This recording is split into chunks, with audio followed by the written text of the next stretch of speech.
Part 3. The new ownership is the old ownership. Spending more money than you have is a bad idea, and borrowing more money than you can afford to pay back is an even worse idea. Perhaps due to being underfinanced, or perhaps due to being a former player agent, in March 2012 it was clear that Jeff Morad's ownership group would not receive approval to purchase majority ownership of the San Diego Padres. As a result, Jeff Morad resigned as CEO. John Moores, made owner once more by default, placed the team back up for sale. In August, the team sold again to another group of owners. Headlining this group were the O'Malley family and the Seidler family. This was their first order of business. Major League Baseball is structured to have one person in control of the franchise's operations. We recently asked Ron Fowler to accept that role. Who is Ron Fowler, you ask? Ron Fowler was actually a part of that original Jeff Morad ownership group. Yes, that same ownership group that lied to your face ad nauseum while trotting out the lowest salaried team in the game. And Fowler isn't the only member of the previous ownership group still around. According to a Union Tribune article following the recent sale, 8 members from the Jeff Morad minority ownership group are still currently part owners. In fact, Ron Fowler played an intricate role in incorporating those minority owners who wanted to remain an owner of the Padres as a member of the new ownership group. According to the Union Tribune, he also, quote, reminded his people they were not going to lose money, quote, during the ownership shift. He was right, as the Morad ownership group pocketed half of the $300 million increase in team value from 2009 to 2012. Fowler wasn't the only one who remained the same, however.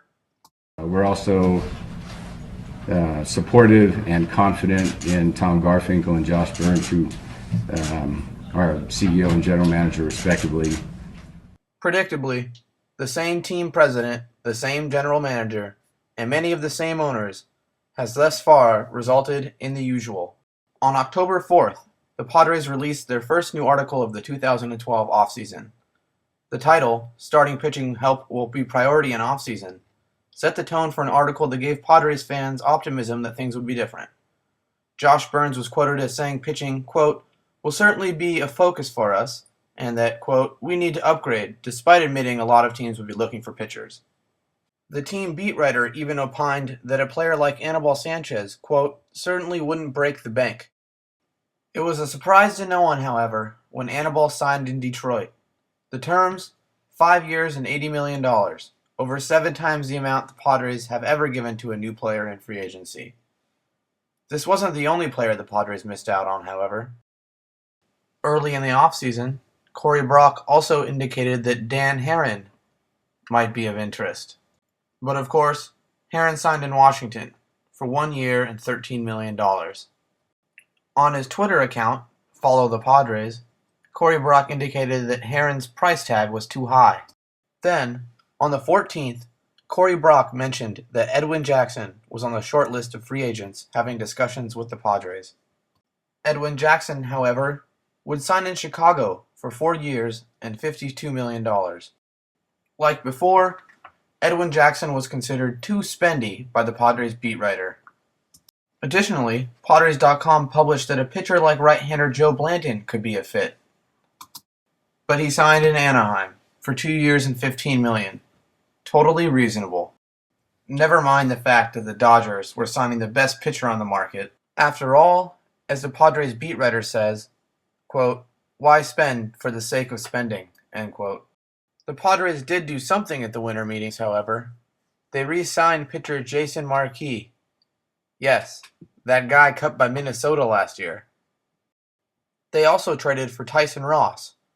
Out of 242 pitchers who threw at least 65 innings in 2012, he ranked 241st in ERA. Yet, despite giving up a pitcher of their own in that trade, Andrew Werner, Padres.com stated that this would, quote, add pitching depth, end quote. Consider me skeptical. After the Marquis deal and Tyson Ross trade, Josh Burns still indicated that, quote, ideally and realistically, it's one more, end quote, in regards to arms the Padres would like to add. The next day, news broke that projected Padres starter Andrew Cashner had injured his thumb in a freak hunting accident and that he'd likely miss a significant portion of the upcoming season. However, the Padres never revised their search to include 2 starting pitchers. In fact, it went in the opposite direction. The day after the Cashner injury, Padres.com still stated that the Padres were looking for another arm after a quiet winter meetings, in which Josh Burns actually joked, quote, "My phone might not be working." However, on January 2nd, after signing no new pitcher, Padres.com stated that the Padres were confident in their starting options, that the Padres were unlikely to add another arm before spring training, and that the Padres were, as Josh Burns said, quote, "covered." Even the Padres manager, Bud Black, a generally optimistic person, noticed the lack of activity, asking UT writer Jay Paris, quote, "Look at what the Giants, Dodgers, and even the Diamondbacks have done, and what did we do this offseason?" As if that wasn't enough, Burns' statement on MLB Network about payroll says it all. Hey, you were in Arizona a long time building that organization there, and Justin Upton was one of your prize guys, and he's in the news. Are you surprised how much everybody's talking about Justin Upton and holding up trades to go get him and all this, that?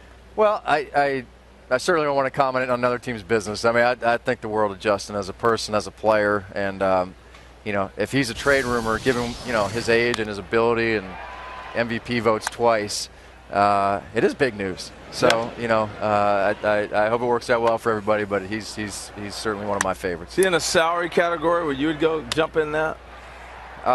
It might be tough from a salary standpoint. Tough from a salary standpoint?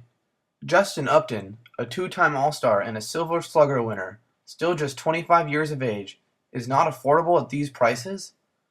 Adding Upton's largest future salary on this contract to any of the Padres' payrolls from 2009 to 2012 would produce a smaller figure than what the Padres' payroll was under John Moore's in 2007. In other words, go fuck yourself, San Diego.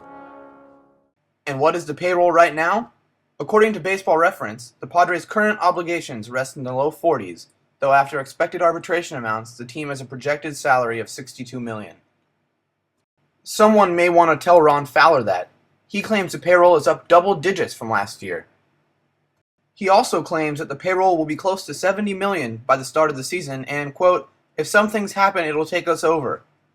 I won't hold my breath, though, as the national media currently knows of no one the Padres are pursuing. Do you hear anything on the streets related to the Padres? It seems like it's been very, very quiet here, a sniff there for potential free agents, maybe make a trade, especially as spring training approaches in a couple of weeks. Do you hear anything, any interest from the Padres and any free agent out there? Not really. As if fibbing about the payroll wasn't enough, in doing so he broke one of his first promises, that the new owners would not publicly discuss the payroll. Fowler even took it a step further, throwing his GM under the bus when stating that the Padres had a trade on the table just a few weeks ago that would have, quote, "blown the socks off people" if Josh Burns, quote, "wanted to do it." Additionally, it appears the new ownership is going to replicate what the old ownership did with Adrian Gonzalez, with Chase Headley. CBS's Scott Miller indicates that during 2012, the Padres and Chase had, quote, "very rough extension talks." In November, the Padres' own beat writers stated that, quote, "the Padres have not had any extension discussions with Chase Headley," end quote. And in late December, during his weekly chat, Union Tribune's Bill Center reported that there were no extension talks between the two parties. And, despite being deemed a, quote, "big-time test case for current ownership," quote, by national media writer Scott Miller, Josh Burns recently informed Padres fans that the Padres were no longer focused on an extension with Chase Headley. I think we've thought about it. We've talked to them. We just haven't seemed to match up on what we would try to do and what they would try to do. So at this point, we're going to focus on the one-year deal. Another consistency across the ownership groups has been their stance about hosting the All-Star Game. When he was hired in 2009, Tom Garfinkel, along with owner Jeff Morad, quote, talked about the Padres hosting an All-Star Game in the near future. In 2011, however, the All-Star Game remained just talk. For whatever reason in the past, it hadn't been prioritized with the leadership here that you have to ask for the All-Star Game and then you have to politically lobby hard for it. And in January 2013, Tom Garfinkel once again stated, quote, It's a priority of ours to try to get a commitment for the future, end quote. Like before, I won't hold my breath. Even Ron Fowler's self-proclaimed position to, quote, under-promise and over-deliver, end quote, is eerily similar to Jeff Morad's. We would rather have people expect less and frankly be pleasantly surprised.